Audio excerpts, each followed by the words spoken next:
Muy buenas noches, señores alumnos. Vamos a continuar con nuestras clases de oclusión.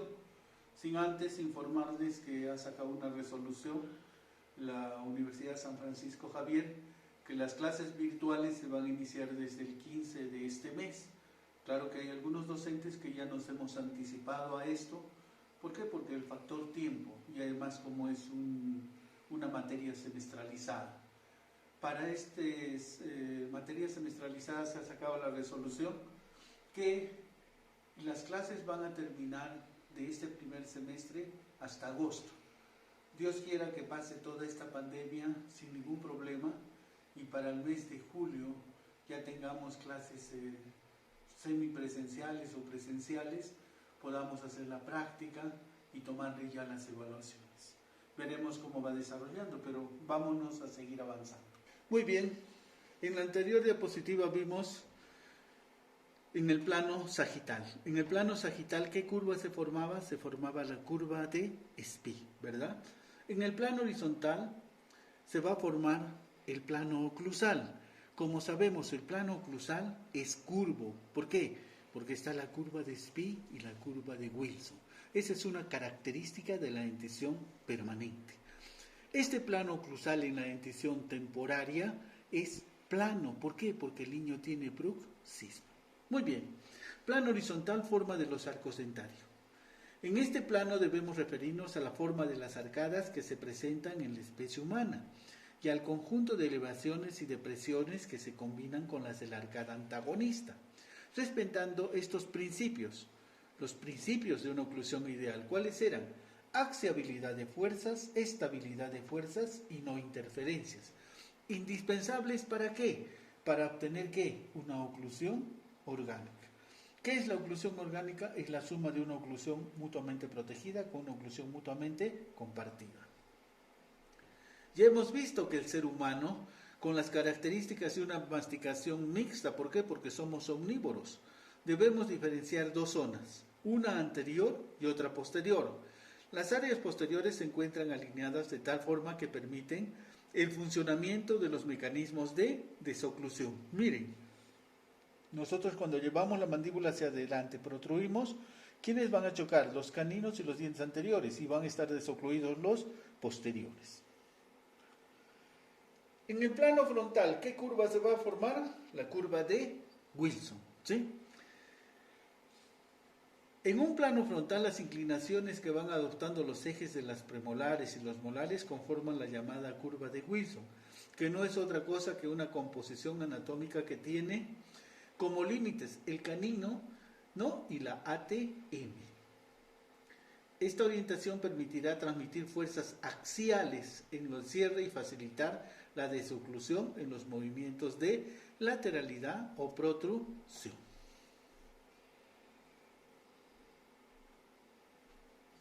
Seguimos en formas y conjuntos de los dientes anteriores, ¿no?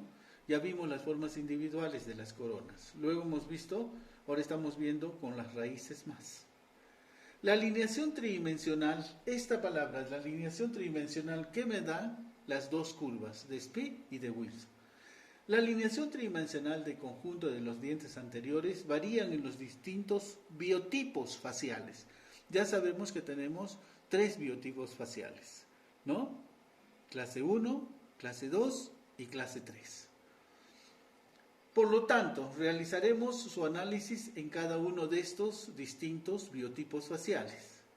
En el plano sagital, en los casos de clase 1, si bien en este plano los incisivos centrales y laterales se encuentran en una relación con sus antagonistas conocida como acoplamiento o sobrepase o que tenga un overjet y un overbite, que es lo normal, esta es la clase 1, ¿sí? Que les permite estar protegidos con respecto a las fuerzas del cierre de la mandíbula. Por otra parte, constituyen un elemento fundamental dentro de los mecanismos de desoclusión. Estabiliza no solamente la oclusión, tener esta clase 1, sino también las articulaciones temporomandibulares. En posición de reposo o de cierre, los tejidos blandos en este caso, representados por el labio inferior, actúan sobre los dientes anteriores para dar estabilidad a esta situación de acoplamiento anterior. Los caninos están en contacto dentario suave, el área de las comisuras labiales, y no tienen la misma relación con los tejidos blandos. Entonces, cuando hay clase 1, la lengua, ¿no?, está en equilibrio con los labios, ¿sí? Y en la parte de los dientes tienen un overjet y un overbite. Cuando hay un desequilibrio, esta lengua, ¿qué va a hacer? Por ejemplo, cuando es mordida abierta, esta lengua va a salir hacia afuera y va a ser una mordida abierta, ¿no? O los labios, cuando es más fuerte que la lengua, la fuerza de los labios, ¿qué va a hacer? Va a ser una sobremordida anterior. Por eso tienen que estar equilibrio todos estos componentes. ¿Para qué? Para que exista una armonía. Y esto nos da, ¿qué? La clase 1. Vamos a ver después. Plano sagital en distoclusión. En la clase 2, segunda división, existe un gran entrecruzamiento anterior, con una hipertonicidad del labio inferior que da como resultado una importante altura funcional y una reducción del sobrepaso horizontal u overjet, ¿no?, lo que genera un cierre retrusivo. Miren, a esto se refiere. Esto es lo normal, que tenga un overjet y un overbite. Pero en la clase 2, segunda división, ¿qué hace? Los labios están ganando, ¿sí? Los labios están ganando. ¿Y qué hace? A este diente lo va a palatinizar de tal manera que se borre el overjet y el overbite, ¿no? Y eso dice, ¿no? Hay una importante altura funcional de las muelas. ¿Por qué? Porque las muelas no se están gastando, ¿no?, la parte posterior. Y una reducción del sobrepaso horizontal o el overjet, lo que genera un cierre restrictivo. Como resumen final podemos decir que las formas individuales y de conjunto, o sea, las formas individuales de las coronas, las formas en conjunto, coronas y raíces, deberán ocluir y desocluir. La estabilidad del sistema no solo estará dada por los factores oclusales, sino que además será resultante de ¿qué? La palabra clave, un equilibrio entre fuerzas internas y externas, con las masas musculares que rigen su alineamiento tridimensional. Tiene que haber un equilibrio. Si ganan los labios, clase 2. Si gana la lengua, mordida abierta, clase 3. Seguimos en forma conjunto de los dientes anteriores. Plano frontal. En el plano frontal hemos dicho que se forma la curva de Wilson, ¿verdad? Pero aquí en el plano frontal vamos a ver por qué estos dos incisivos laterales son más cortos que los centrales. Por eso estamos viendo oclusión. En oclusión se ve el porqué, la fisiología de la forma de los dientes dentarios. Muy bien. Plano frontal. En este plano se ve claramente la influencia que tiene el labio inferior en la conformación de la curva frontal de los dientes anteriores. También se aprecia un escalón entre el central y el lateral. Este es el escalón, ¿sí? Y el canino superior, que es necesario para que el canino inferior tenga una vía de escape en los movimientos de protrusión, ¿sí? ¿Han visto qué perfecto es Dios? ¿Cómo nos ha hecho? Muchos dicen, ¿por qué no damos la misma altura a los laterales? Si le dáramos la misma altura a los laterales, nosotros no podríamos hacer el movimiento de protrusión. ¿Por qué? Porque este lateral sería como una interferencia y no podríamos llevar la mandíbula hacia adelante. Entonces dice, ¿dónde está? También se aprecia un escalón entre el central, el lateral y el canino superior, que es necesario para que el canino inferior, ¿sí?, tenga una vía de escape en los movimientos de protrusión. En este plano también podemos analizar la relación que guarda la guía anterior con respecto al plano oclusal, para cuando se protruya la mandíbula, los dientes anteriores los guíen hacia abajo con el fin de crear una desoclusión de los dientes posteriores. ¿Sí? Muy bien. Ya sabemos aquí por qué el incisivo lateral es más pequeño y qué es la guía anterior. En el plano horizontal sabemos que se forma el plano oclusal, ya hemos dicho que es curvo. En este plano debemos considerar los elementos a saber, la alineación de todos los bordes incisales de los dientes anteriores, con respecto a las puntas de las cúspides vestibulares de los cuadrantes posteriores, y la forma en sí que adopta este sector anterior en relación con la tonicidad de los tejidos blandos, el labio superior, el labio inferior y la lengua, y el biotipo facial del paciente, los que también se relacionan con las articulaciones temporomandibulares y los mecanismos de desoclusión. Vamos a pasar al sistema neuromuscular. Acuérdense de la definición de oclusión. ¿Sí? ¿Se les recuerdo? Muy bien. Deriva del griego occludens, que quiere decir acto de cerrar o de ser cerrado.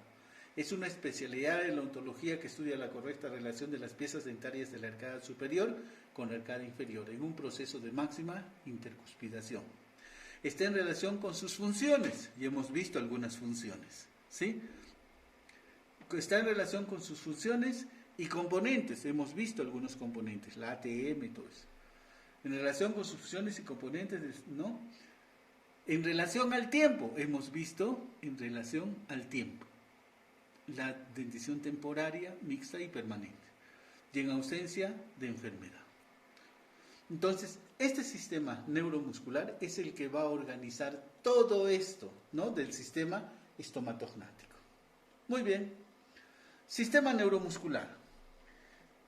Es necesaria una contracción coordinada de los diferentes músculos de la cabeza y el cuello para mover la mandíbula con precisión y permitir un funcionamiento eficaz.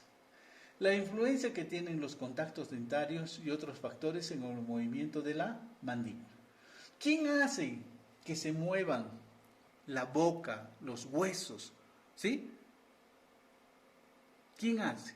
Los nervios, el sistema nervioso central. Entonces vamos a ver este sistema nervioso central. ¿Qué es una neurona? Una neurona, ¿no? Está compuesta por un cuerpo celular, ¿no? O soma, las dendritas, que son estas prolongaciones, y el cilindro egeo axón. ¿Cómo está organizado este sistema nervioso central? El sistema nervioso está organizado por un sistema nervioso central que es el encéfalo y la médula espinal. El sistema nervioso periférico comprende los nervios craneales y raquídeos o espinales. Y el sistema nervioso autónomo, que es involuntario o vegetativo. Miren cómo las clases virtuales no son tan buenas, porque aquí yo les regalo un puntito cuando estamos en clases presenciales, porque aquella persona que me diga los 12 pares craneales, les regalo un punto en su primer examen, ¿no? Pero lamentablemente no puedo preguntar ahora.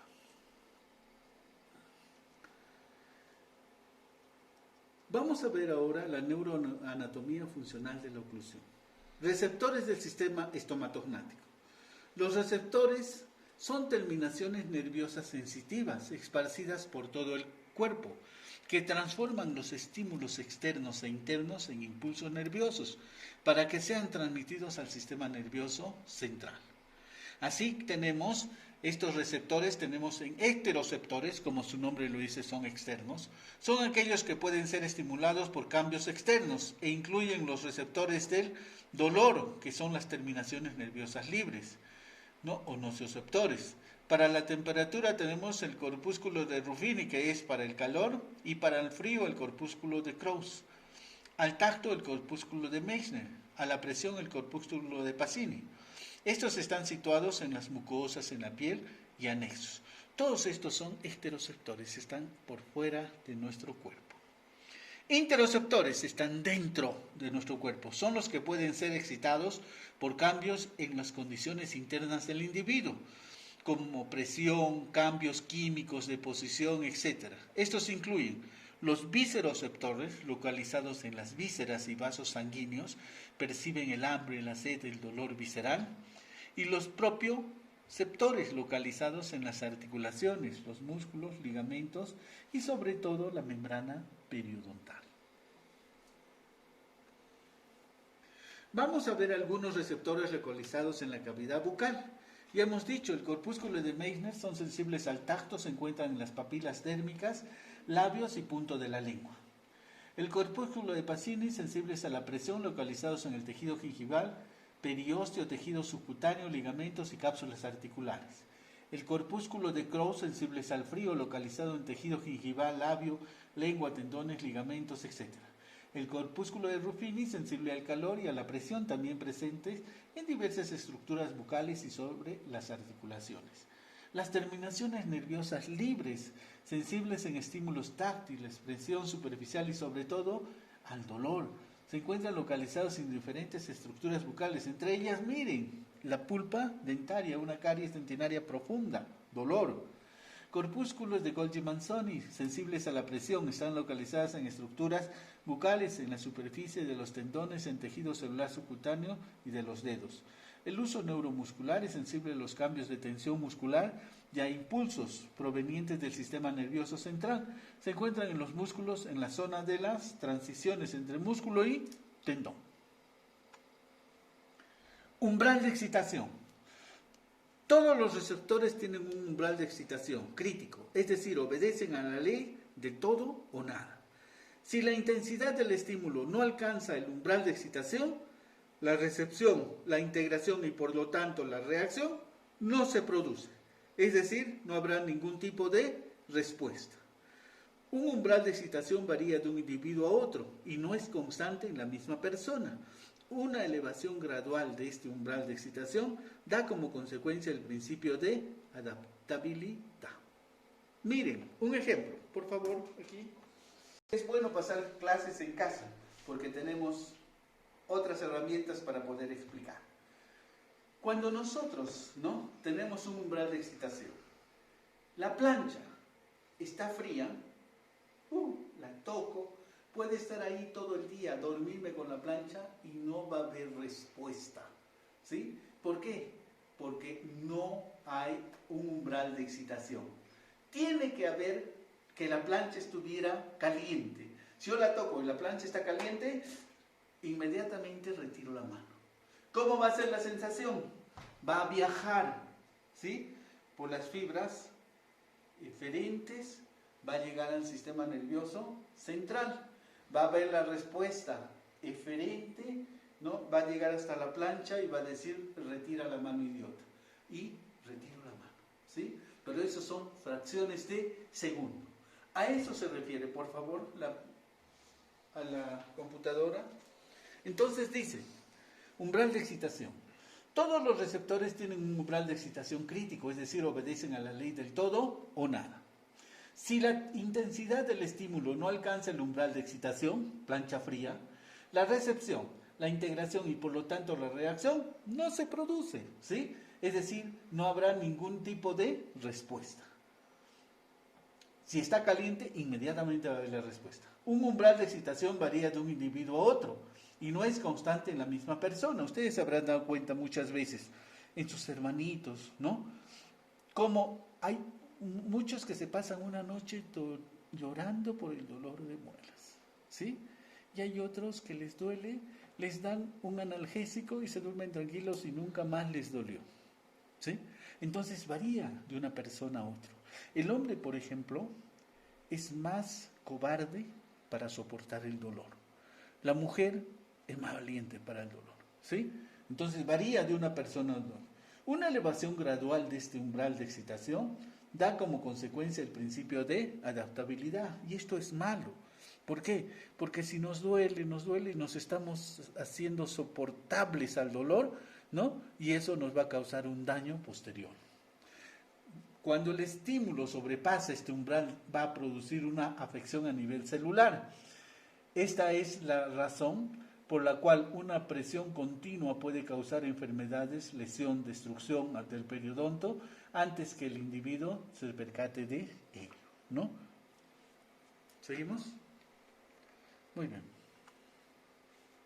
Etapas de la fisiología nerviosa. Muy bien, etapas de la fisiología nerviosa. Vamos a dejarlo aquí para continuar la siguiente clase, ¿sí? Muy bien, señores alumnos, nos vemos mañana. Buenas noches.